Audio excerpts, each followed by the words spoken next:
The fluorescent lights above my desk buzzed like angry wasps, drilling into my skull with each flicker. I pressed my fingers against my temples, trying to massage away the headache that had been building since morning. 28 today. 28. And I was spending it hunched over a keyboard in a cramped office that smelled of burnt coffee and broken dreams. My phone lit up for the 15th time in an hour. I didn't need to look to know it was my mother, probably asking if Marcus had planned anything special. The thought made my stomach twist. Marcus. My boyfriend of 3 years. The man who'd promised me the world and delivered nothing but excuses wrapped in pretty words. Sarah, you look terrible. My coworker Jenny leaned against my cubicle wall, her perfectly manicured nails tapping against her coffee mug. Shouldn't you be out celebrating or something? I forced a smile that felt like broken glass in my mouth. Working. Bills don't pay themselves. She wrinkled her nose, sympathy flooding her features in that pitying way that made me want to crawl under my desk. Well, at least you've got Marcus taking you somewhere nice tonight, right? The lie came easily. Yeah. He's planning something. But the truth sat heavy in my chest like a stone. Marcus hadn't mentioned my birthday once this week. Not once. This morning, he'd kissed my forehead while I pretended to sleep, grabbed his gym bag, and left without a word. Standard Tuesday. Nothing special about the day I was born. The elevator dinged at 5:30, releasing me into the lobby of the downtown office building where I'd spent the last 4 years of my life processing insurance claims. The marble floors gleamed under crystal chandeliers that probably cost more than my annual salary. I'd always found it ironic, working in luxury I could never afford. Rain had started falling, turning the evening gray and miserable. Perfect. I pulled my thin jacket tighter, knowing it would do nothing against the downpour, and pushed through the revolving doors. The restaurant where Marcus had asked me to meet him was only 3 blocks away. Lucia's. An upscale Italian place we'd gone to on our first anniversary, back when he still tried. Back when I still believed his promises about proposals and forever. Water soaked through my canvas shoes by the first block. My hair hung in wet ropes down my back, and I could feel my mascara beginning to run. Some birthday. Lucia's glowed like a warm jewel against the darkening street. Through the floor-to-ceiling windows, I could see couples leaning across candlelit tables, wine glasses catching the light, laughter I couldn't hear but could imagine. I smoothed down my damp blouse, took a breath, and walked inside. The hostess, a statuesque blonde in a black dress that probably cost more than my rent, looked me up and down with barely concealed disdain. Reservation? I'm meeting someone. Marcus Holloway. Her perfectly penciled eyebrow arched. Mr. Holloway requested I give you this when you arrived. She handed me a folded piece of paper, her expression suggesting she knew exactly what it said. My hands shook as I opened it. Marcus's handwriting, rushed and careless. Sarah, I can't do this anymore. You're a good person, but I need more. Someone who matches my ambition. I've met someone else. Don't contact me. The apartment's paid through the month. Good luck.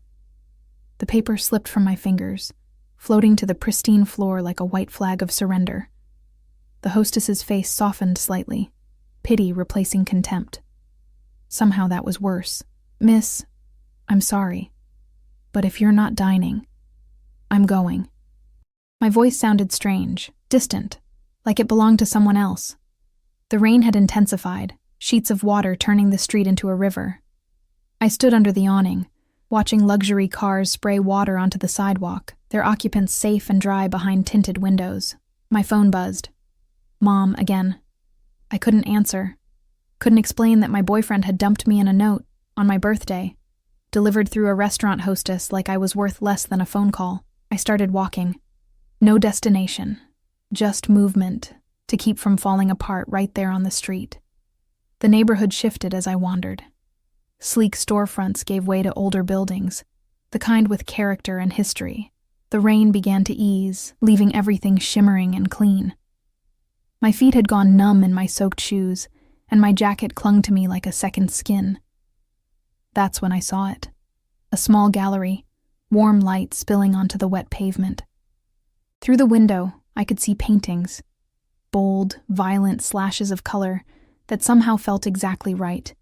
A sign by the door read, "Opening night reception. All welcome. All welcome." When was the last time I'd felt welcome anywhere? I pushed open the door, and warmth enveloped me immediately.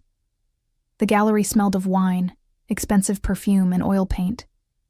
People clustered in small groups, their voices a low murmur beneath soft jazz playing from hidden speakers. I must have looked like a drowned rat, but no one seemed to notice. A server in a crisp white shirt appeared beside me, offering a glass of red wine from a silver tray. I took it, grateful for something to hold, something to focus on, besides the crushing weight in my chest. "The artist explores themes of captivity and freedom," a woman's voice said nearby. I turned to see an elegant older woman gesturing to a painting. A bird caught mid-flight, its wings spread but surrounded by golden chains. The tension between wanting to escape and being bound by beautiful things. I stared at the painting, wine forgotten in my hand. The bird looked desperate, trapped, exactly how I felt. "You're soaked." The voice came from behind me, deep, smooth, with an accent I couldn't quite place. European, maybe. Expensive, definitely. The kind of voice that commanded attention without raising volume. I turned, and my breath caught. He stood close enough that I could smell him. Sandalwood and something darker, like smoke and secrets. Tall, with sharp features that could have been carved from marble. Dark hair swept back from his face, not a strand out of place despite the rain outside. His suit probably cost more than my car. Charcoal gray and fitted perfectly to his broad shoulders, but it was his eyes that stopped me. Dark, intense, looking at me like I was the only person in the room. Two men flanked him at a respectful distance, both built like they could break bones without breaking a sweat. Security. Rich people always had security. "It's raining," I managed, feeling stupid the moment the words left my mouth. His lips curved slightly, not quite a smile. I noticed. He shrugged off his jacket, the movement fluid, practiced, and draped it over my shoulders before I could protest.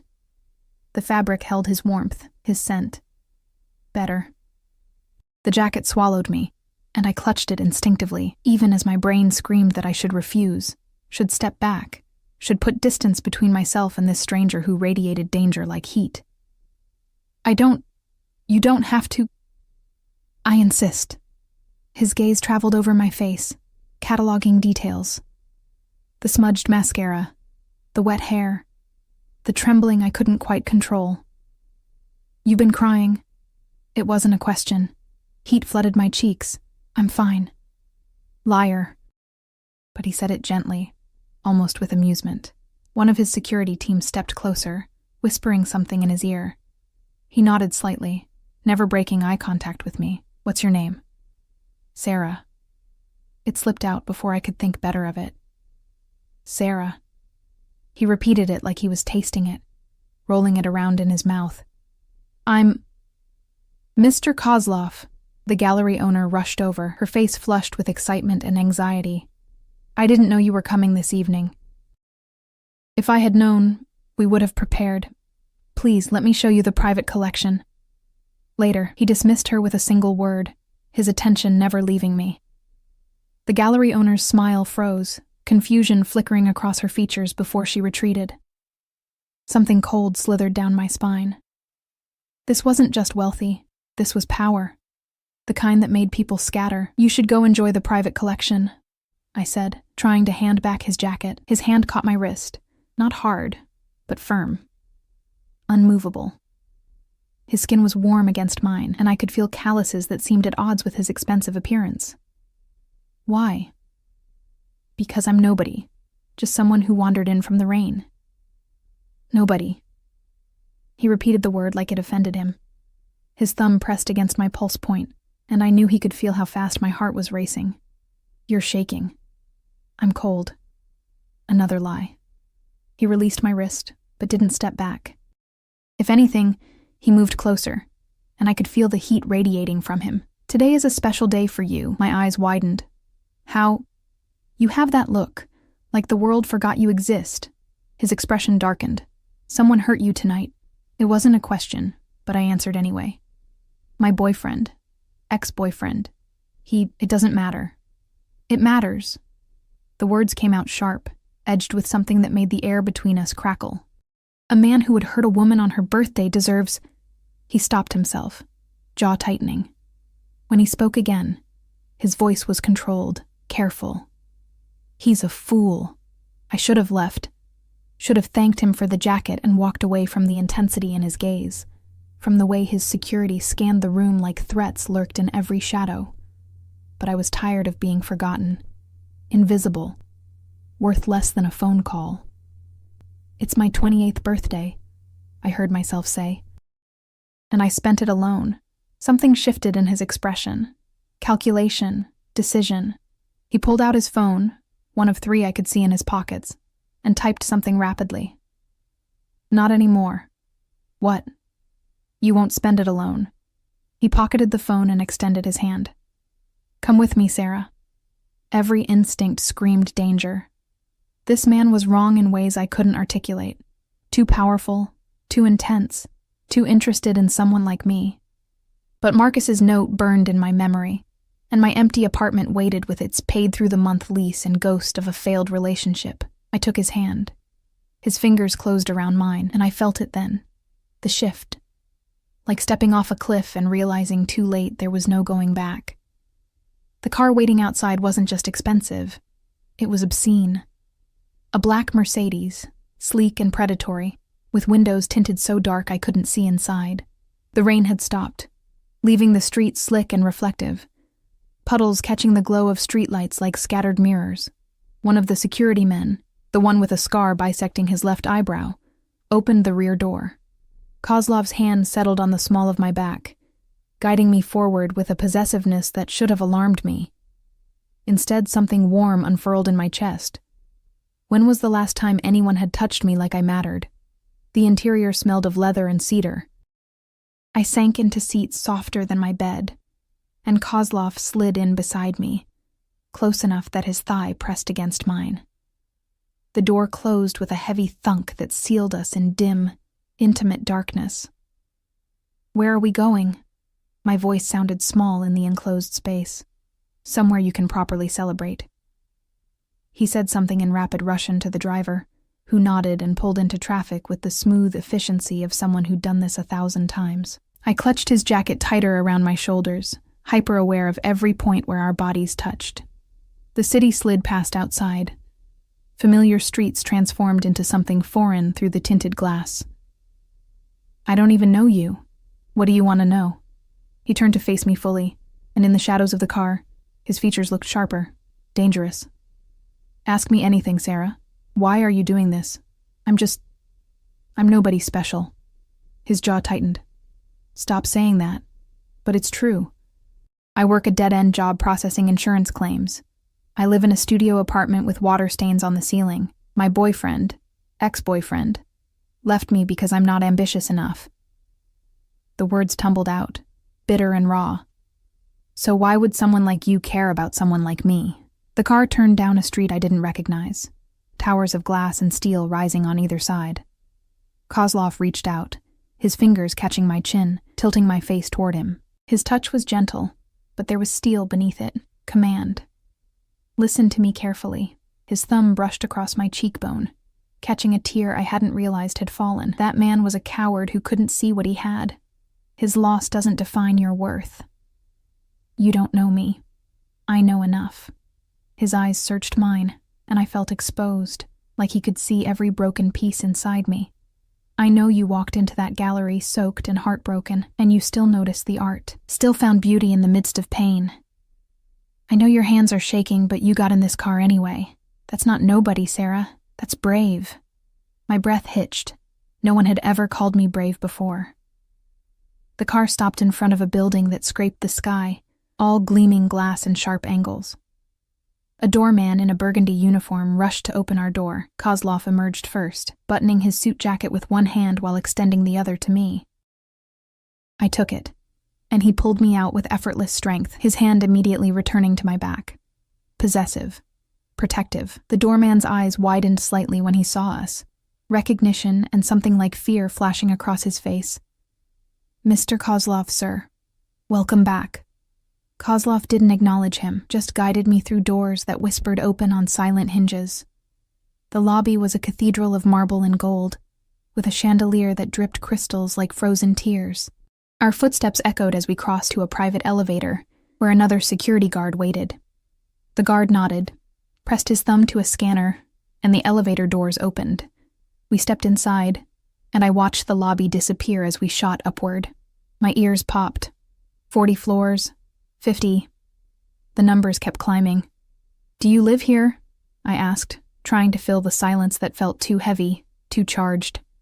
One of several places. He stood close enough that I could count his heartbeats in the pulse at his throat.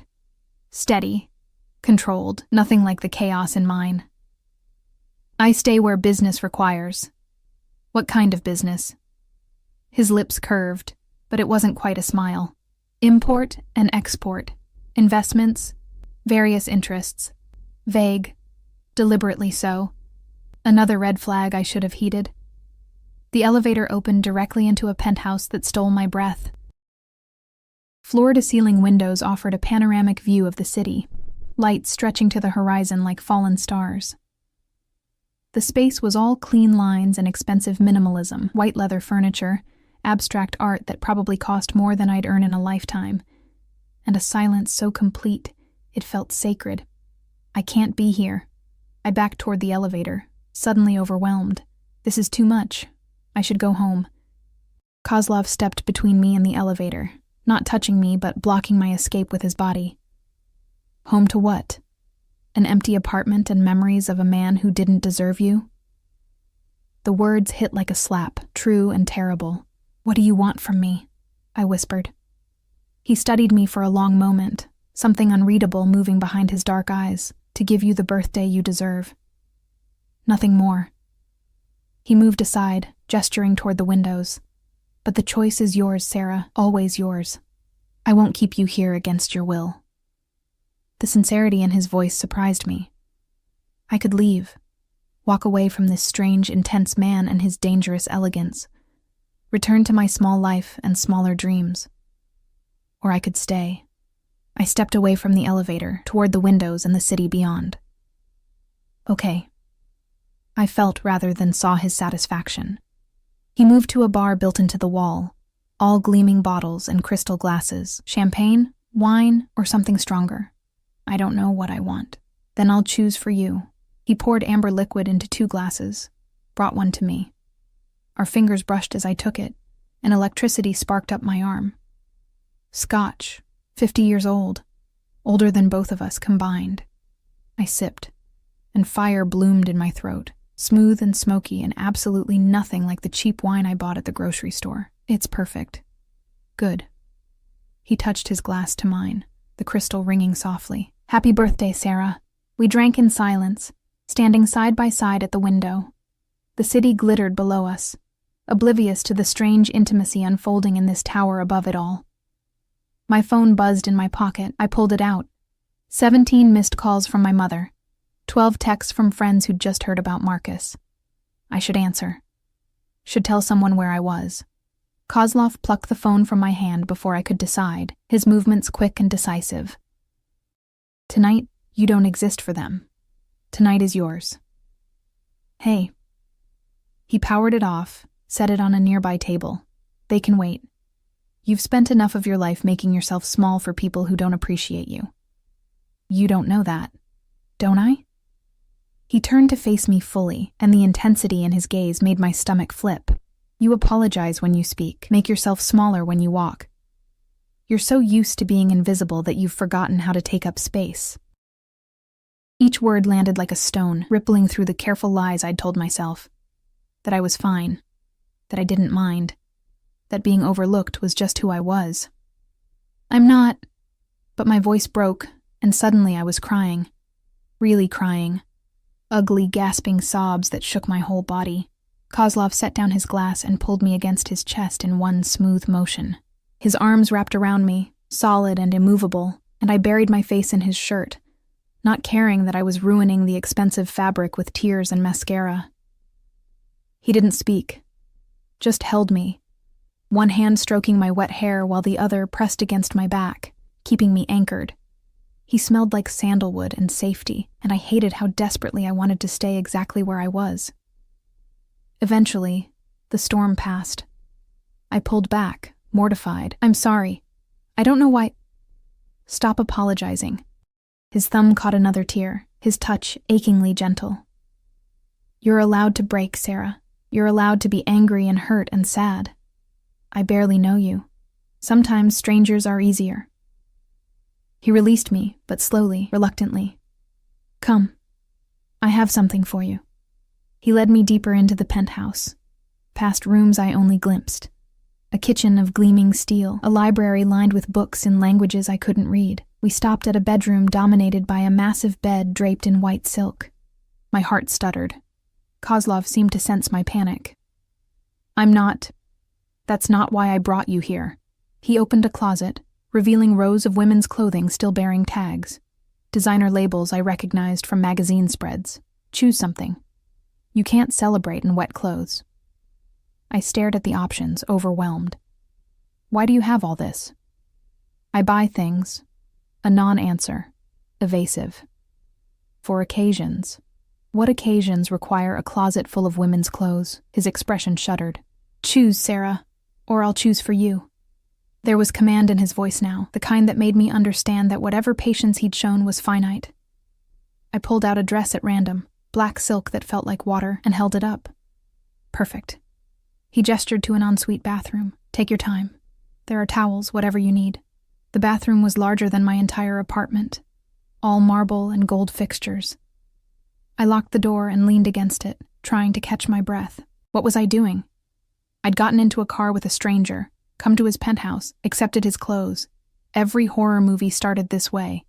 But when I looked in the mirror, really looked, I saw someone I barely recognized, wild-eyed, alive. For the first time in years, I felt something other than numb. I showered quickly, washing away the rain and tears and remnants of my old life. The dress fit perfectly, clinging to curves I usually hid beneath baggy sweaters. I found makeup in the drawers, all high-end, unopened, and repaired the damage from crying. When I emerged, Kozlov was waiting in the bedroom, his back to me as he stared out the window. He'd removed his tie, and his shirt was unbuttoned at the collar, revealing the strong column of his throat. He turned when he heard me, and something fierce flashed in his eyes. Hunger. Want. Gone so quickly I almost thought I'd imagined it. Beautiful. The single word hung between us, weighted with meaning I didn't fully understand. "The dress is—" "I meant you." He crossed to me in 3 long strides, and suddenly we were too close, the air too thin. "Sarah, I need to tell you something." My pulse hammered. "What?" His phone buzzed. Not the one from earlier, but another, sleeker. His expression darkened as he read the screen. "There's been a change of plans." "What kind of change?" He looked at me, and for the first time I saw hesitation in his features. Calculation. "How do you feel about traveling? Traveling where?" "The Maldives." He said it casually, like he was suggesting a coffee shop down the street. "Tonight." I laughed. Actually laughed. "That's insane. I can't just— I have work tomorrow. And I don't have a passport here, and— Your passport is at your apartment?" When I nodded, stunned, he pulled out his phone. "Address?" "Why?" "Because in 2 hours we're leaving for the airport." He was already typing. "My team will collect what you need." "Your team?" The words came out strangled. "I can't afford— I'm not asking you to pay." He pocketed the phone and gripped my shoulders, forcing me to meet his eyes. "Let me give you this. 1 week. 7 days where you don't have to think about insurance claims or men who don't deserve you or anything except sun and ocean and being taken care of." It was madness. Complete insanity. "Why?" I whispered. "Why me? Why this?" His hands tightened on my shoulders. "Because when I saw you in that gallery, soaked and breaking and still looking for beauty, something in me recognized something in you." His voice dropped, rough and raw. "Because I want to. Because I can. Because you deserve more than what you've been given." "I don't understand." "You don't have to." He released me, stepped back. "Just say yes, Sarah." Every logical part of my brain screamed no. But logic had given me Marcus, and loneliness and a studio apartment with water stains. Logic had made me small and invisible and forgotten. Yes. The word escaped before I could stop it. Yes, I'll go. His smile was sharp and triumphant. Dangerous. And I realized far too late that I'd just agreed to something I didn't fully understand. Something that would change everything. Kozlov pulled out his phone again, speaking rapid-fire Russian. Within minutes, the penthouse filled with people, security, assistants, someone who measured me with practiced efficiency for appropriate resort wear. The operation unfolded with military precision, everyone moving around Kozlov like planets orbiting the sun. I stood in the center of the controlled chaos, wearing a stranger's dress, about to fly to the Maldives with a man whose last name I barely knew. And for the first time in years, I felt absolutely, terrifyingly alive. The private jet gleamed under airport lights like a predator ready to strike. I'd never seen anything like it. Sleek white exterior, stairs that folded down with hydraulic precision, and windows that glowed with warm, golden light from within. "This is yours?" I asked stupidly, because of course it was his. Everything around Kozlov belonged to him. The car, the penthouse, the small army of people who moved at his slightest gesture. One of them. He placed his hand on my lower back again, that now familiar touch that made me feel claimed, possessed. "Come." The interior was obscene luxury. Cream leather seats wide enough to sleep in, polished wood tables, and a bar that would rival any upscale lounge. A woman in a crisp uniform greeted us with professional warmth. "Mr. Kozlov, Miss Sarah, welcome aboard.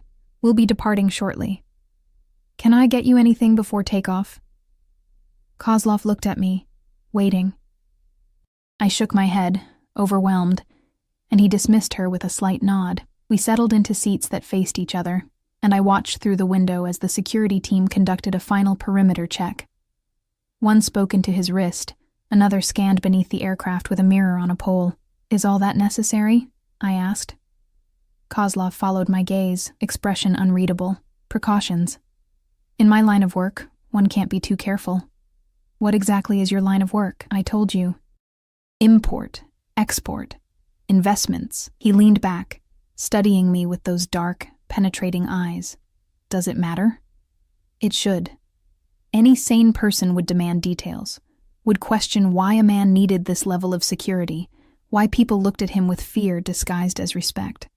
But I was sitting in a private jet about to fly to the Maldives with a stranger, so clearly sanity had left the building hours ago. "I suppose not," I murmured. The engines hummed to life, a deep vibration I felt in my bones. Within minutes we were taxiing, and then the ground fell away, the city shrinking to a glittering grid below us. I pressed my face to the window like a child, watching everything I knew disappear into darkness and clouds. "You've never flown private before?" Not a question. Kozlov's voice held something that might have been amusement. "I've barely flown at all. Once, to Florida for my cousin's wedding. Coach, middle seat." I turned to find him watching me with unsettling intensity. It's unreal. Get used to it." He rose, moved to the bar with fluid grace. "For the next week, this is your reality." He poured 2 glasses of champagne, brought one to me. I took it, our fingers brushing, and that electric current sparked again, stronger now. "Impossible to ignore, to new realities," he said, touching his glass to mine. We drank, and the bubbles fizzed on my tongue, expensive and perfect. The flight attendant appeared with food, delicate appetizers that looked too beautiful to eat, arranged on fine china. I nibbled, not tasting anything, too aware of Kozlov's gaze tracking my every movement. "Tell me about yourself," he said suddenly. "Everything. I want to know you, Sarah. There's not much to tell. I'm boring." "I doubt that." He settled deeper into his seat, all coiled patience. "Start with your family." So I did. I told him about my mother, who'd raised me alone after my father left when I was 5, about working 2 jobs to put myself through community college, about the string of dead-end relationships with men who took more than they gave, about Marcus, who'd seemed different at first, ambitious, driven, until I realized his ambition didn't include me. Kozlov listened without interrupting, his expression growing darker as I spoke. When I finished, he was silent for a long moment. "He contacted you 3 times while we've been in the air," he said quietly. I blinked. "How do you—" He pulled out my phone. When had he taken it? And showed me the screen. 15 texts from Marcus, all variations of the same theme. "We need to talk. I made a mistake. Please call me." "Too late," Kozlov murmured, deleting each message with deliberate satisfaction. "Far too late. You can't just— That's my phone. And he's your past." He powered it off again, pocketed it. "For this week, Sarah, you belong to me. No distractions, no reminders of people who hurt you, just us." The possessiveness in his voice should have terrified me. Instead, heat pooled low in my stomach. "I don't belong to anyone." His smile was sharp, predatory. "We'll see." Hours blurred together. We talked. Or rather, I talked while Kozlov absorbed every detail like he was memorizing me. He revealed almost nothing about himself, deflecting my questions with skill that suggested long practice. I learned he was 32, originally from Moscow, and had built his empire from nothing. Everything else remained shadow and mystery. Somewhere over the Atlantic, exhaustion caught up with me. My eyelids grew heavy, and I fought to keep them open. "Sleep," Kozlov commanded softly. "We have a long flight ahead." "I'm fine." He moved to sit beside me, and before I could protest, he pulled me against his chest, his arm wrapped around my shoulders, strong and warm and unexpectedly gentle. "Sleep, Sarah. I've got you."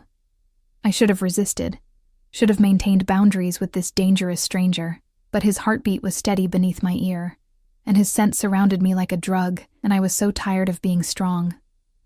I slept. I woke to sunlight streaming through the windows and the subtle change in engine pitch that meant descent. Kozlov was exactly where he'd been when I'd fallen asleep, his arm still around me, his other hand holding a tablet he was reading in what looked like Russian. How long was I out? My voice came rough with sleep. 6 hours. He set down the tablet, his attention focusing on me with laser intensity. "You talk in your sleep." Mortification heated my cheeks. "What did I say?" "Nothing coherent. But you were afraid." His fingers traced patterns on my shoulder, soothing. "Bad dreams?" "Always." I tried to sit up, but his arm tightened, keeping me close. "What are you doing?" "Enjoying this moment before reality intrudes." His voice held an edge I couldn't identify. "We land in 30 minutes, and then you'll see what I've arranged." The Maldives appeared below us like something from a dream, impossibly blue water, white sand islands scattered like pearls on silk. We landed on a private airstrip, and the door opened to hit me with humid, salt-scented air and sunshine so bright it hurt. A man in white linen waited on the tarmac, flanked by staff holding trays of cold towels and tropical drinks. "Mr. Kozlov, welcome. Everything is prepared as you requested." Kozlov nodded, his hand once again finding my back as he guided me down the stairs. The heat was stunning after the air-conditioned plane, wrapping around me like a blanket. I accepted a cold towel gratefully, pressing it to my face. "This way, please." The man, the resort manager I assumed, gestured toward a speedboat waiting at a nearby dock. "The villa is ready." Villa. Singular. My stomach flipped. The speedboat cut through water so clear, I could see fish darting beneath the surface. Islands passed in a blur of green and white, each more beautiful than the last. Finally, we approached one that stood alone, connected to the main resort by a long wooden walkway that stretched across the lagoon. The water villa rose from the ocean like a work of art, dark wood and glass, surrounded by a deck that seemed to float on the turquoise water. A private infinity pool glimmered at one end, and I could see a hammock strung between 2 palms on a small beach. $28,000 for the week, Kozlov murmured in my ear as we approached. "Your birthday present, Sarah." I couldn't breathe. Couldn't process the number he'd just said so casually. That's insane. That's more than I make in half a year." "I know." He helped me from the boat onto the deck, his hands steadying me. "I had my people research you thoroughly." The casual admission that he'd investigated me should have been alarming. That's creepy. That's careful. He dismissed the staff with a gesture, and suddenly we were alone. standing on a deck surrounded by water that stretched to the horizon. I don't take risks with what's mine. I'm not yours. Not yet. The certainty in his voice made my pulse stutter. But you will be. He unlocked the villa with a keycard, and I stepped into luxury that redefined the word. The space was open concept, with floor-to-ceiling windows offering 360-degree views of the ocean. The bed, massive and draped in white mosquito netting, sat on a platform that overlooked the water. A bathroom with a soaking tub and rain shower occupied one corner, separated by glass walls that could apparently frost at the touch of a button. There's a glass floor panel over there. Kozlov pointed to a section near the bed. You can watch the fish swim beneath the villa. I walked over, looked down through the glass at the living reef below. Colorful fish darted between coral, and I spotted a small shark gliding past with lazy grace. This is too much. It's barely enough. He came up behind me, not touching but close enough that I felt his body heat. You deserve to be worshipped, Sarah. Treasured. Instead, you've been treated like an afterthought. I turned to face him, and the intensity in his eyes stole my breath. Why are you doing this? Please, I need to understand. He reached out, tucked a strand of hair behind my ear. His touch lingered, fingers trailing down my neck, because when I decide I want something, I take it, and I want you. You don't even know me. I know enough. His hand settled on my waist, pulling me closer. I know you're strong enough to survive being broken. I know you're brave enough to get in a car with a stranger. I know you respond to me in ways you can't control. His thumb pressed against my racing pulse, proving his point. This is crazy, I whispered. Yes. He smiled, and it was beautiful and terrifying. It is. His phone buzzed. The third one, I realized. The one he kept in his inside jacket pocket. His expression darkened as he read the screen. I need to make a call. Unpack. Explore. The villa is yours. He stepped onto the deck, speaking in rapid Russian that sounded angry. I watched through the glass as he paced, his free hand gesturing sharply. Whatever the call was about, it wasn't good. I found my suitcase. When had that arrived? And opened it to discover clothes I'd never seen before. Designer swimsuits, flowing dresses, everything in my exact size. At the bottom, a note in bold handwriting. For new beginnings. Didi Dmitri? I realized I didn't even know his full name. I changed into a bikini that probably cost more than my monthly rent, wrapped myself in a silk cover-up, and stepped onto the deck. The sun was beginning to set, painting the sky in shades of orange and pink that seemed impossible.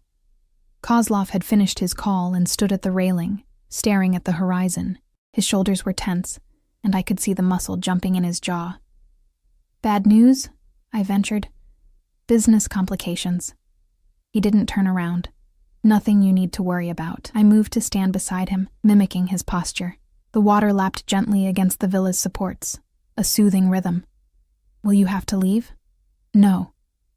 The word came out harsh, definitive. Nothing will take me away from this week with you. It's just a week, I said softly. Then we go back to reality. He turned to me then, and something in his expression made my heart stutter.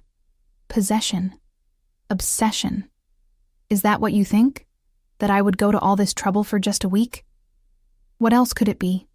He caught my face in his hands, tilting it up to his. You really don't understand, do you? What you are to me, I'm nobody. A random girl you met in a gallery. Stop. The command cracked like a whip. Stop making yourself small. Stop diminishing what this is. Then tell me what it is. The words burst out, frustrated and confused. Because I don't understand any of this. Why me? Why now? What do you want from me? His grip tightened, just barely, and his eyes blazed with something fierce and hungry. Everything, Sarah. I want everything. Then he kissed me. It wasn't gentle. It was claiming, consuming. A kiss that demanded surrender. His mouth moved over mine with the same intensity he applied to everything else. Absolute and overwhelming. I gasped against his lips, and he took advantage, deepening the kiss until I couldn't think, couldn't breathe, couldn't do anything but feel. When he finally pulled back, we were both breathing hard. His forehead rested against mine, and his hands had moved to my waist, holding me like I might disappear. This week isn't a vacation, Sarah, he said quietly, his accent thicker than before. It's a beginning. By the time we leave this place, you'll be mine. Completely.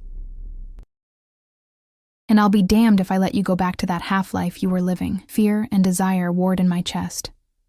That sounds like a threat. It's a promise. He released me, stepped back. Now, are you hungry? I've arranged for dinner on the beach. The abrupt shift gave me whiplash. One moment he was kissing me like he owned me. The next he was playing the perfect host. I nodded, not trusting my voice. Dinner was served on the small beach, a table for two set in the sand, lit by torches that cast dancing shadows.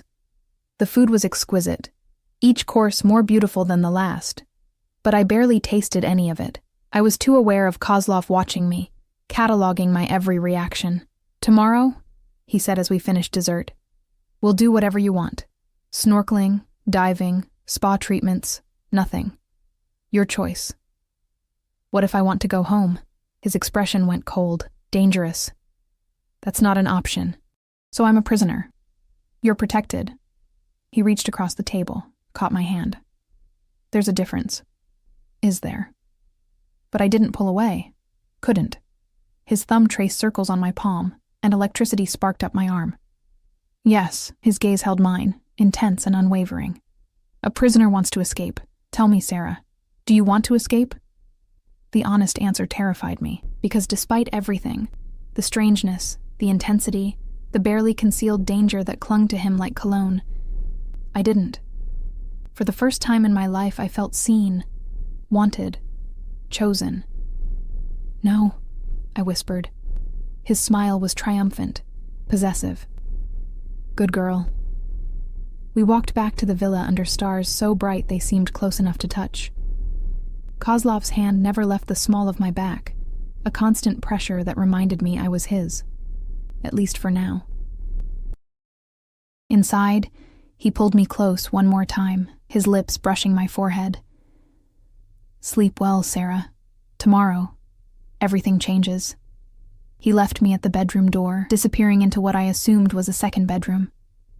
I stood alone in the massive space, listening to the ocean beneath the glass floor, and wondered what I'd gotten myself into, and why part of me never wanted to escape.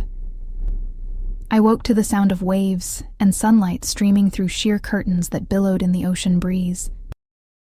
For a disoriented moment, I didn't remember where I was. Then it all came rushing back. The gallery, Kozlov, the insane decision to fly halfway around the world with a stranger. I sat up, and my breath caught. Through the glass floor beside the bed, I could see the underwater world coming alive. Schools of fish in impossible colors, sea turtles gliding past, the coral reef pulsing with life. A knock on the door made me jump. "Come in," I called, pulling the sheet higher. Kozlov entered carrying a tray laden with fresh fruit, pastries, and coffee that smelled like heaven. He was already dressed in linen pants and a white shirt rolled to his elbows, looking effortlessly elegant, while I probably resembled something the tide washed in. "Good morning." He set the tray on the bed, his eyes traveling over me with an appreciation that made heat bloom in my cheeks. "You slept well?" "Better than I have in months." The admission slipped out before I could stop it. "Good." He poured coffee into a delicate cup, added cream without asking. "How did he know?" And handed it to me. "Eat, then we're going out on the water." "We are?" "Unless you'd prefer to stay here." His fingers brushed mine as I took the cup, deliberate and lingering. "Though I think you'll enjoy what I've planned."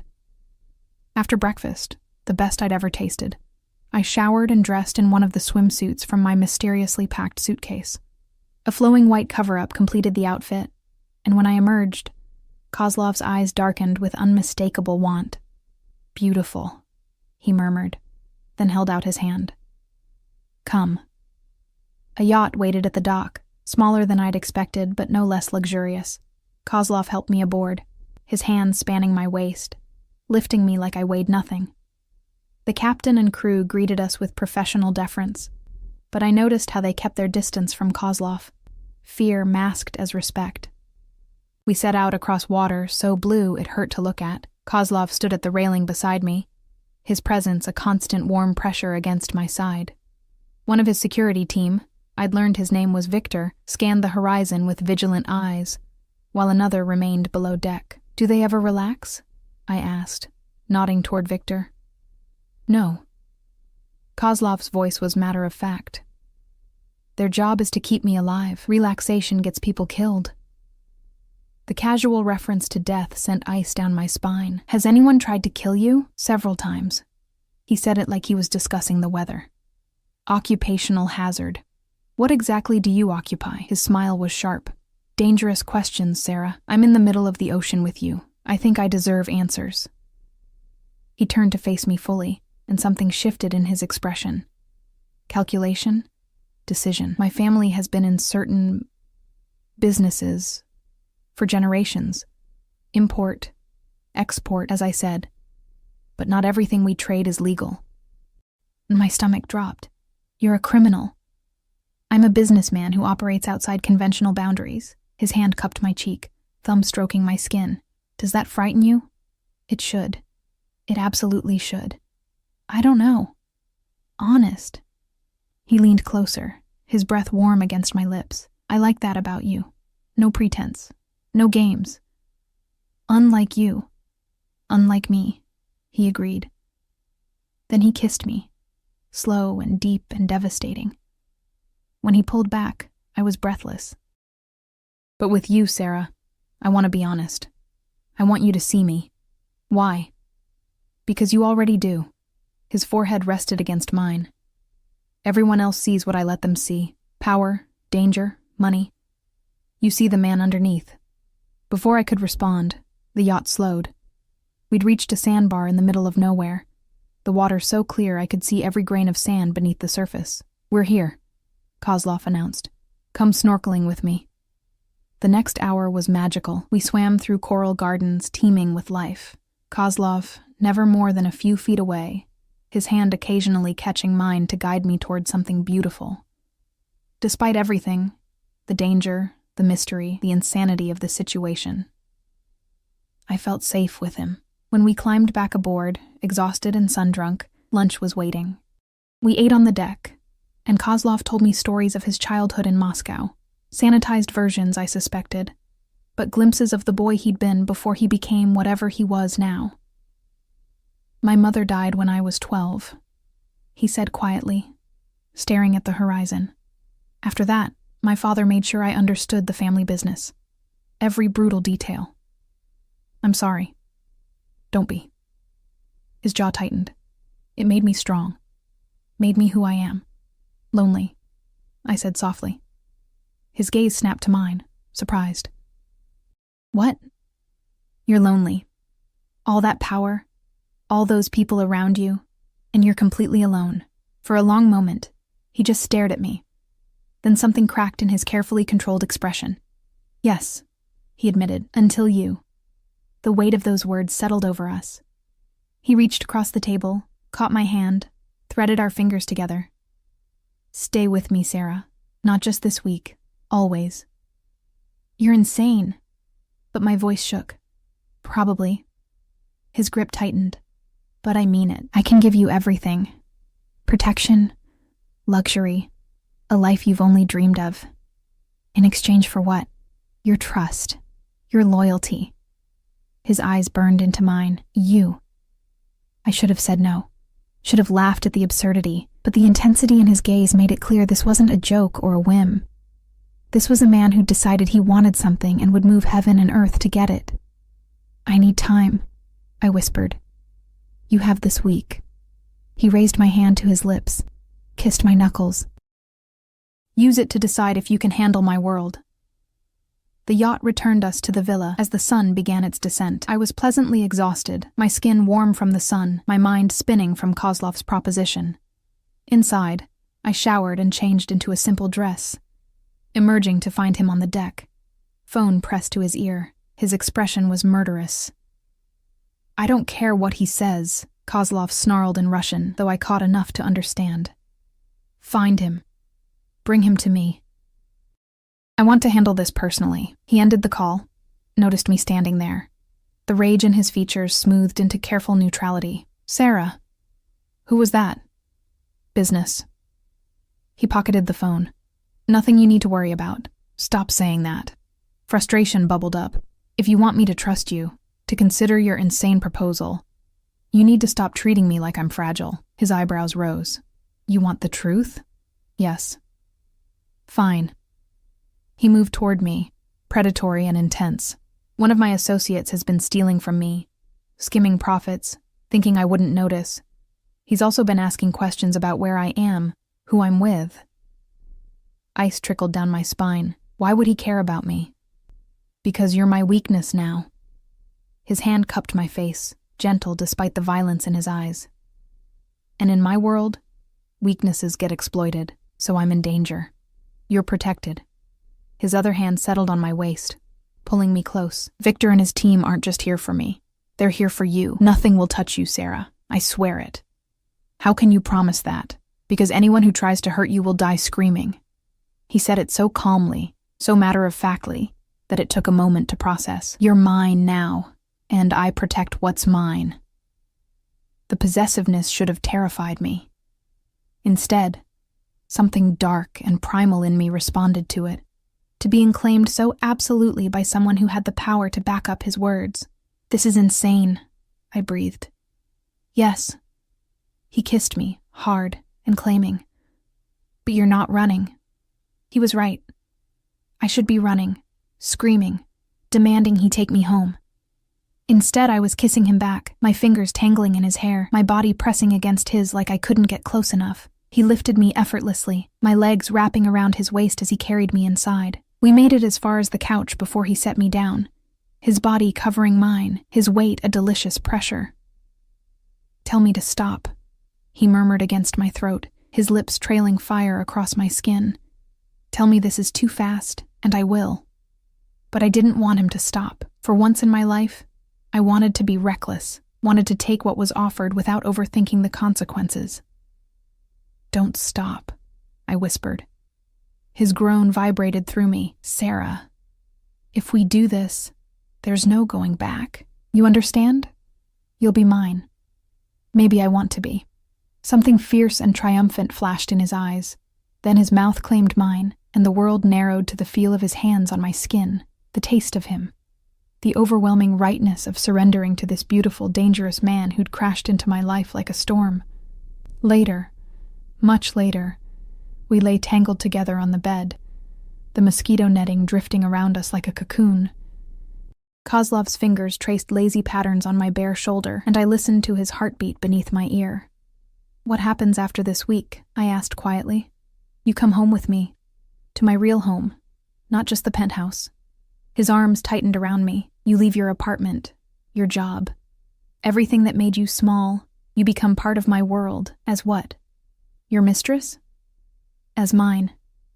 He tilted my face up, his expression serious. I don't share, Sarah. If you agree to this, you're choosing me. Only me. Forever. That's a lot of pressure. I know. His thumb brushed across my lips, but I've never wanted anything the way I want you. And I always get what I want. Arrogant. Honest. He kissed me softly. Think about it. You have 4 more days to decide. But as I drifted to sleep in his arms, the ocean singing beneath us, I realized my decision was already made.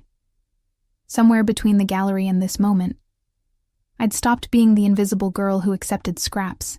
I'd become someone who could stand beside a man like Dmitry Kozlov and not disappear. And that was worth any risk. The next 3 days passed in a blur of sun-soaked perfection.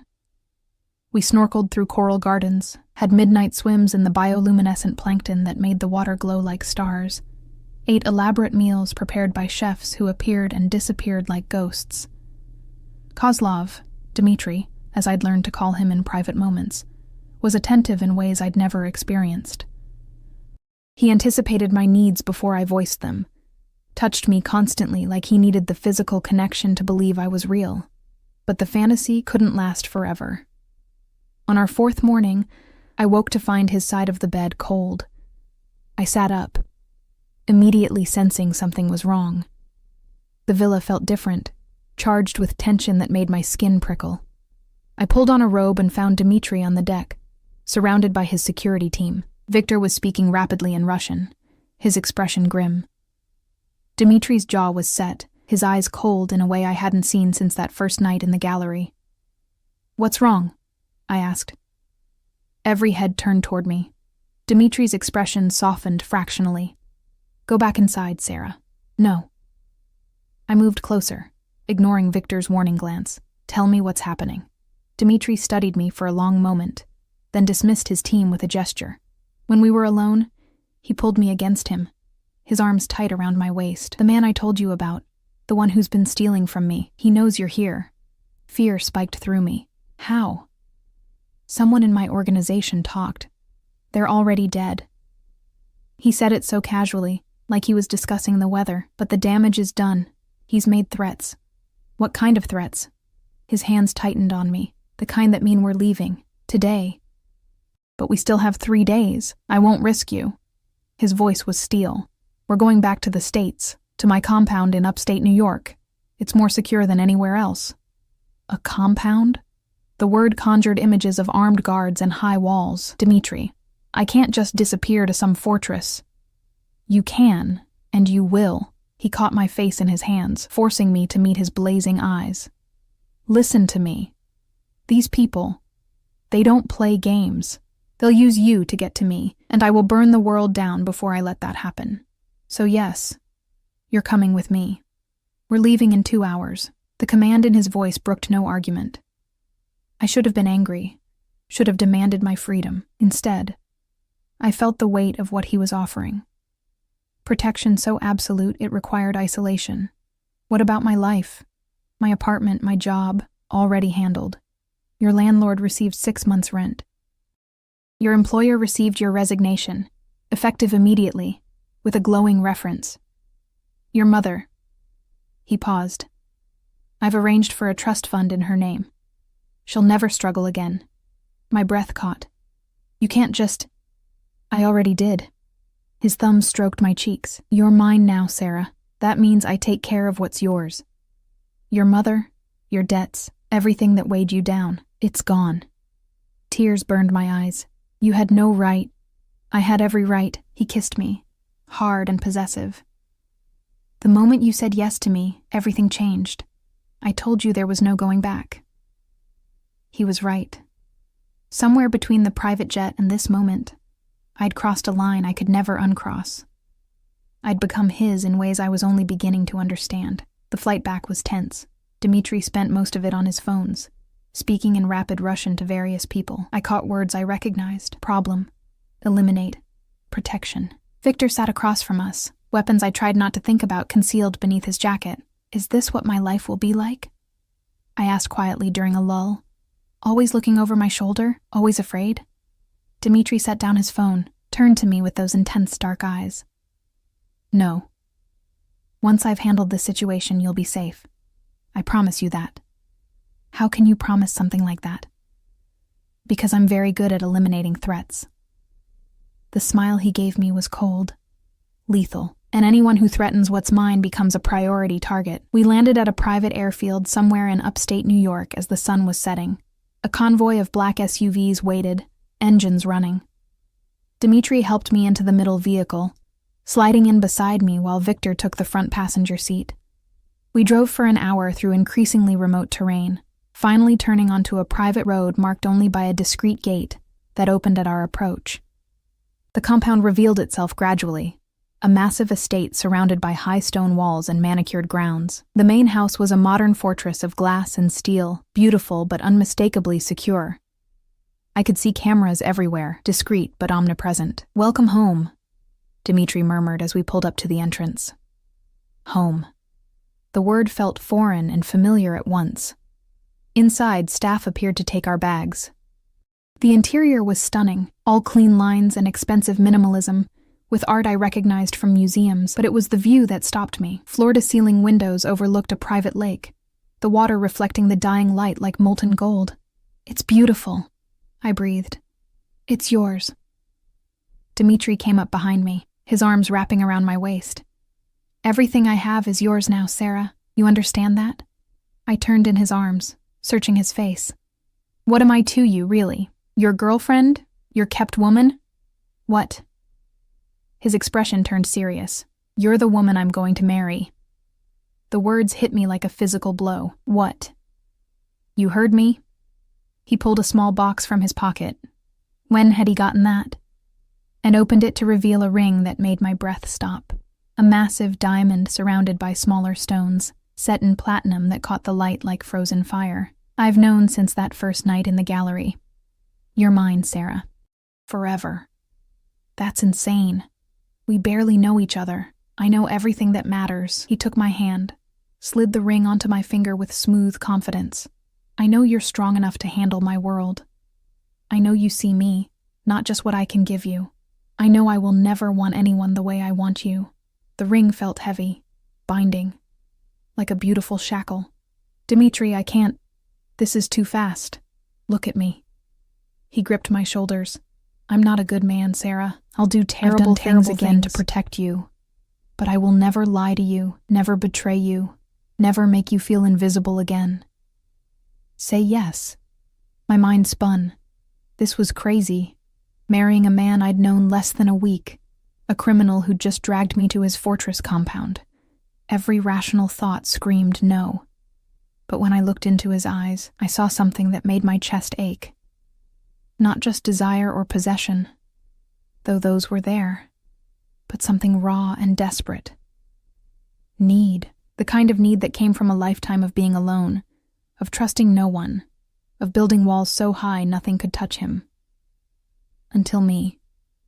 Yes, I whispered. His kiss was devastating, claiming. He lifted me into his arms, carried me through the house to a bedroom that overlooked the lake. We fell onto the bed together, and he made love to me like a man possessed. Like he needed to mark every inch of my skin as his. After, as we lay tangled together in the darkness, his phone buzzed. He checked it, and satisfaction flickered across his face. It's done, he said quietly. What's done? The threat. Victor's team found him. He set the phone aside, pulled me closer.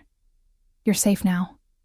I didn't ask what that meant, didn't want to know the details. Some part of me understood that being with Dimitri meant accepting that violence was part of his world. That people who threatened him, threatened us, didn't get second chances. What about Marcus? I asked suddenly. He kept texting. Won't be a problem anymore. Dimitri's voice was cold. I had a conversation with him, made it clear that you're under my protection now. He won't contact you again. You didn't kill him? No. Dimitri's lips curved, though I wanted to. No, I simply explained that his new girlfriend, the one he left you for, has a very interesting history with fraud that the authorities might find fascinating, unless he disappears from your life permanently. Despite everything, I laughed. That's evil. That's justice. He kissed my temple. No one hurts what's mine without consequences. The possessiveness should have bothered me. Instead, after a lifetime of being overlooked, being claimed so absolutely felt like coming home. 3 months later, I stood in front of a mirror in a wedding dress that cost more than my old car. The ceremony would be small, just Dimitri's closest associates and my mother, who'd cried for an hour when I'd called to tell her. She didn't know the full truth about Dimitri's business. Didn't need to. She just knew her daughter was marrying a man who looked at her like she hung the moon. You look perfect. Dimitri appeared behind me, stunning in a black tuxedo. His hand settled on my waist, and our eyes met in the mirror. Having second thoughts? Terrified thoughts, I admitted. But not second thoughts. Good. He turned me to face him, his expression serious. I need you to understand something, Sarah. My world is dangerous. There will always be threats, always be risks. But I swear to you, on everything I am, I will keep you safe. You and any children we have. Children. The word made my heart skip. We'd talked about it. About building a family in the midst of his dangerous empire. About giving our children the stability and love neither of us had fully experienced. I trust you, I said simply. His smile was brilliant, rare. The smile he saved only for me. Then let's get married, Mrs. Kozlov. The ceremony was beautiful. We exchanged vows in the garden overlooking the lake, the late autumn sun casting everything in gold. When Dmitri kissed me, sealing our union, I felt the weight of his promise. Protection, possession, love wrapped in danger and devotion. At the reception, I watched him work the room, commanding, powerful, every inch the king of his dark empire. But every few minutes his eyes would find mine, and I'd see the softness there, the vulnerability he showed only to me. Victor approached as I stood alone for a moment. Mrs. Kozlov. He still seemed uncomfortable with the familiarity. I wanted to say, I'm glad you're here. He's different with you. Better. Thank you, Victor. He nodded, started to leave, then paused. He would destroy the world for you. You know that, right? There's nothing he wouldn't do to keep you safe. I know. And I did. It was terrifying and thrilling in equal measure. That night, in our bedroom overlooking the lake, Dmitri held me close. Happy? He asked. I thought about my old life, the cramped apartment, the dead-end job, Marcus's casual cruelty. Then I thought about this new reality. Dangerous and luxurious, isolated and protected, claimed by a man who'd moved heaven and earth to make me his. Yes, I said truthfully. I'm happy. Good. He kissed me slowly. Because you're stuck with me now, forever. I can think of worse fates. His laugh rumbled through his chest. Like processing insurance claims, exactly like that. We made love slowly, tenderly, and afterward I fell asleep listening to his heartbeat. Outside, security patrolled the grounds. Inside, I was wrapped in the arms of the most dangerous man I'd ever met. And I'd never felt safer in my life. 6 months after that, I discovered I was pregnant. Dmitri's reaction was pure joy mixed with fierce protectiveness that somehow increased to impossible levels. He hired additional security, installed more cameras, barely let me out of his sight. You're being ridiculous, I told him as he insisted on accompanying me to a prenatal appointment. I'm being careful. He placed his hand on my still flat stomach, his expression softening. This is our child, Sarah, our family. I will protect you both with everything I have. And he did. Our daughter was born on a snowy December morning, perfect and healthy. When Dmitri held her for the first time, I saw tears in his eyes. She's beautiful, he whispered. Like her mother. She has your eyes, I observed. Poor thing. But he smiled, that rare, brilliant smile reserved for me, and now for her. We named her Elena, after his mother. And as I watched my dangerous, powerful husband cradle our tiny daughter with infinite gentleness, I thought about that rainy birthday when my ex had left me broken in a restaurant. Best thing that ever happened to me, because it had led me here, to this man, this life, this family built on the ashes of who I used to be. I love you, I told Dmitri, as he settled into the chair beside my hospital bed, still holding Elena like she was made of glass. He looked at me, his dark eyes full of everything he usually kept hidden. I love you too. Both of you. My whole world. And in that moment, surrounded by the beeping of monitors and the soft sounds of our daughter, I knew with absolute certainty that I'd made the right choice. That rainy night, getting into a stranger's car, flying to the Maldives, saying yes to forever with a man who terrified and cherished me in equal measure, I'd found where I belonged, not in luxury or security, though those were nice, but in being chosen, being seen, being loved with an intensity that most people never experienced. My ex had left me on my birthday. The Mafia boss had taken me to paradise and given me a life beyond my wildest dreams. Some might call it a fairy tale. Others might call it dangerous. I called it home.